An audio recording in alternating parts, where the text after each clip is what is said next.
first ever recap of our highlights for Season 4. The first races for GT3 and Group C. GT was delayed 1 week, so we couldn't report on that one, of course.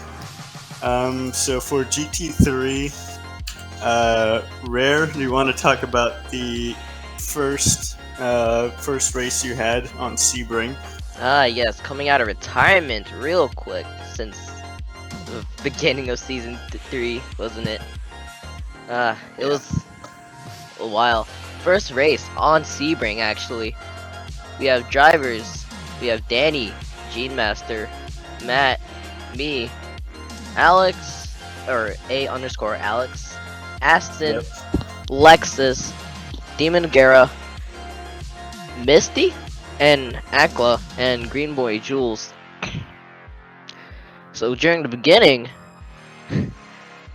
qualifying was pretty competitive against actually 4 of us: Danny, me, Gene Master, and Matt.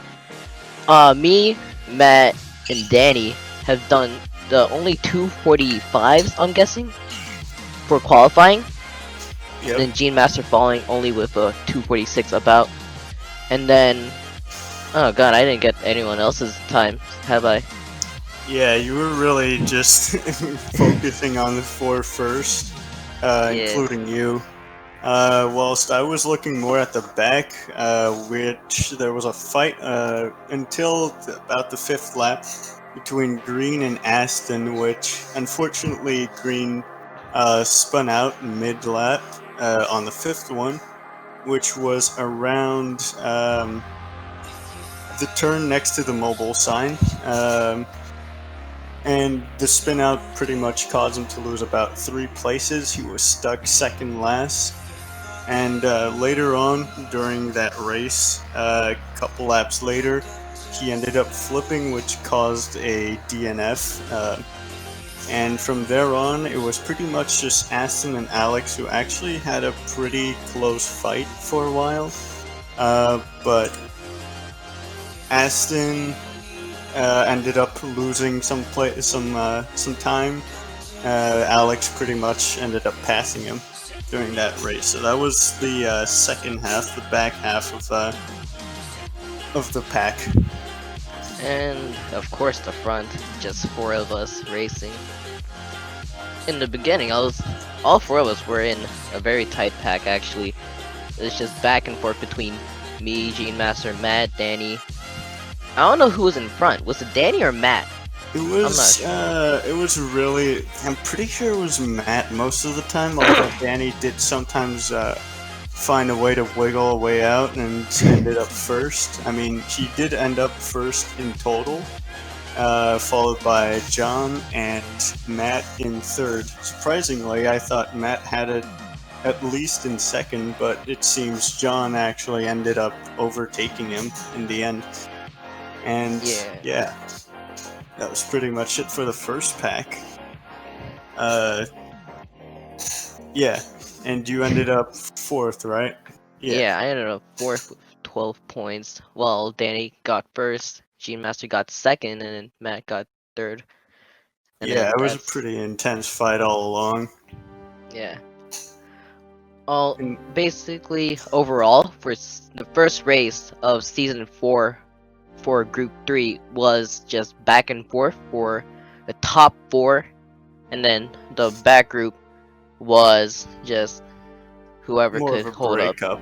It was pretty much, it was at the start it was more of a fight, but in the end it started to really break up with a few crashes, and yeah, pretty much, again, going back to Aston and Alex, Alex ended up being able to wiggle some space in between, and he ended up gapping Aston for about, I'd say, 5 to 7 laps, the 5 last ones at least.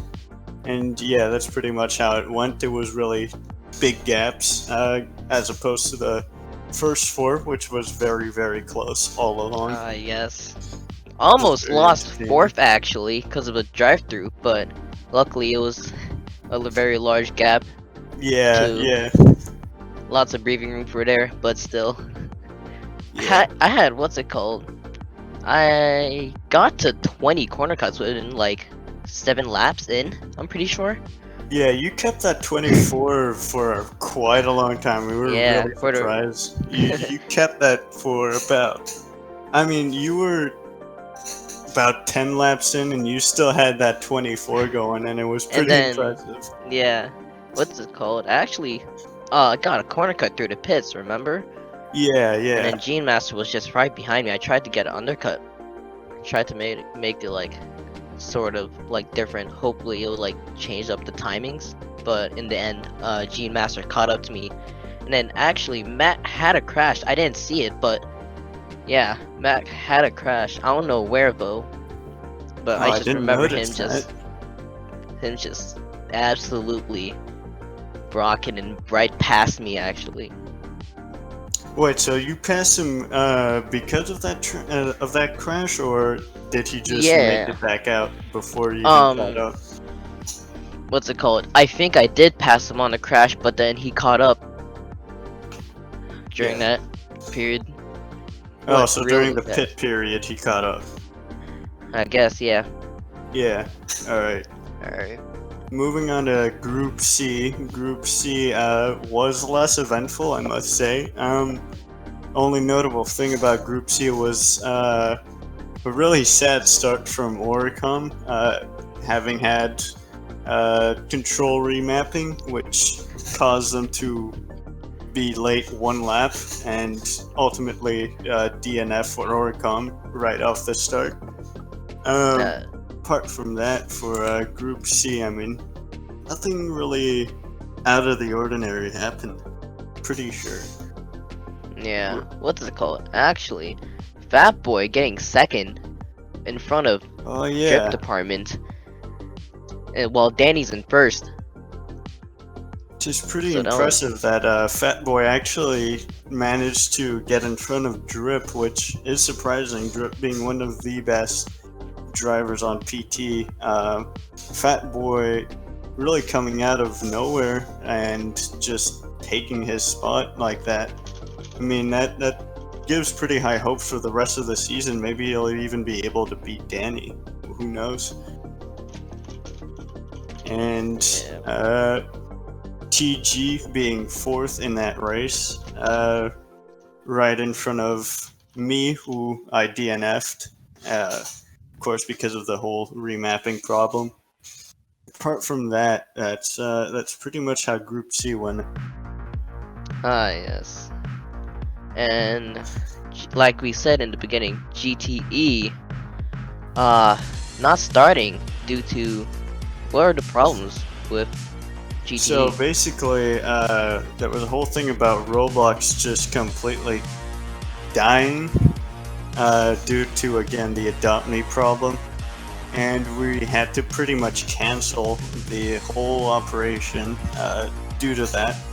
And I mean, service didn't come back until around 4 or 5 p.m. EST, and the race was planned at 3, which really messed up the schedule for that. Although it did give chance for a Corvette GTE car to be added, which one is currently available, the prototype black having been taken by Oricom.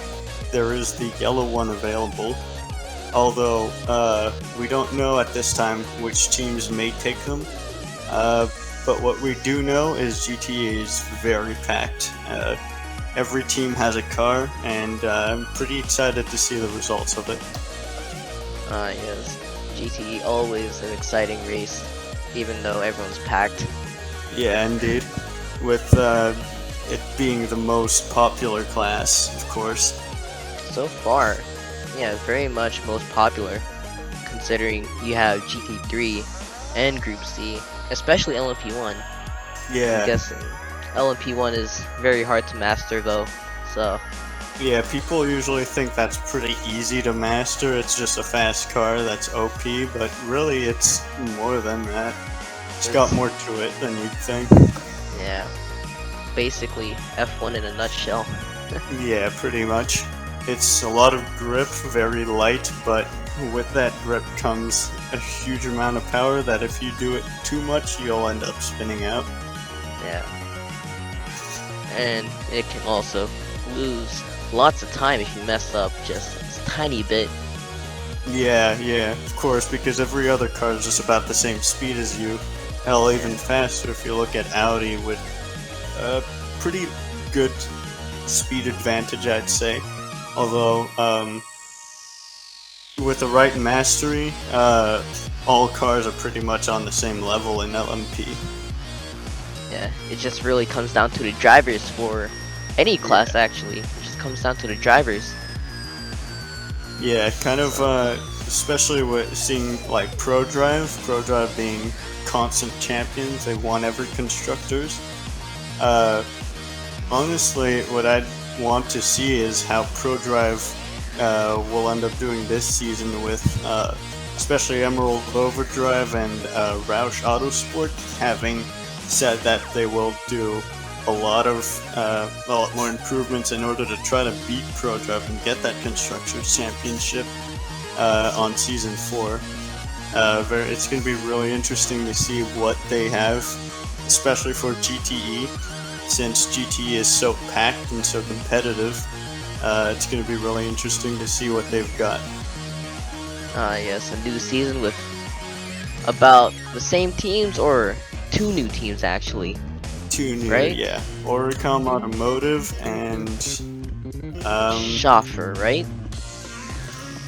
Schaffer's been there last season, although they did come out with a new division known as ABR Schaffer, which at this time I'm not sure exactly what they really plan on doing, though they do say it's just a division of Schaffer Racing. I'm pretty sure it's a junior division.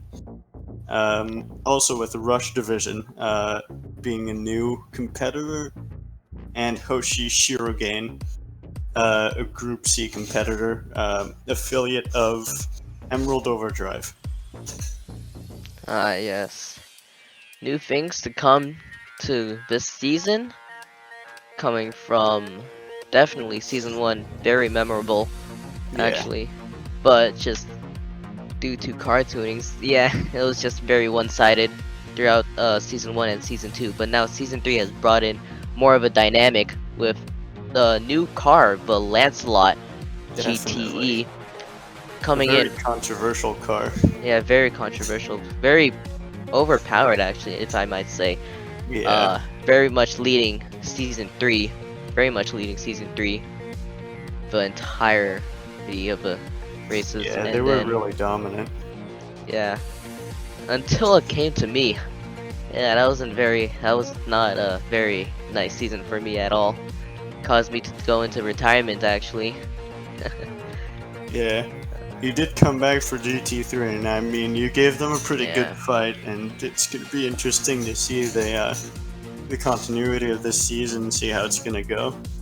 And I'm also excited to see, due to the new tunings, how Lancelot is actually going to go versus the other cars, especially the new Corvette, which has been updated and just made as more of a mid-tier GTE, although it should be much different to how it was before, being the complete underdog back then. Yes, everyone used the AMG instead of a Corvette. Yeah, I remember that. And then it went to the Lancelot, and now we'll see how it'll go. Honestly, I'd like to see the Corvette make more of a comeback, as it being the underdog, seeing it go up a bit more in the rankings should be interesting. As well as the Ferrari has also received some recent retuning, so that should be interesting. Yes. What's it called? Ford versus Ferrari, when? Bro, yeah. Yeah, hopefully we get to see that coming in versus the Lancelot. Hopefully we get a three-way team battle with equal points. Yeah. And then, yeah. I think it should be a very diverse season for GTE, as well as for GT3 and Group C. Really, for GT3, we really don't know what to expect, as it's a cup, and pretty much you've got independent drivers out there, so anything is possible at that point. You could have people who are really impressive, and they could end up dominating. You never know. Ah, yes. Alright, well, does that conclude everything that we have to go through? Yep. All right. Well, thank you for joining us for our first recap of Season 4 for WERA, and we'll see you next week.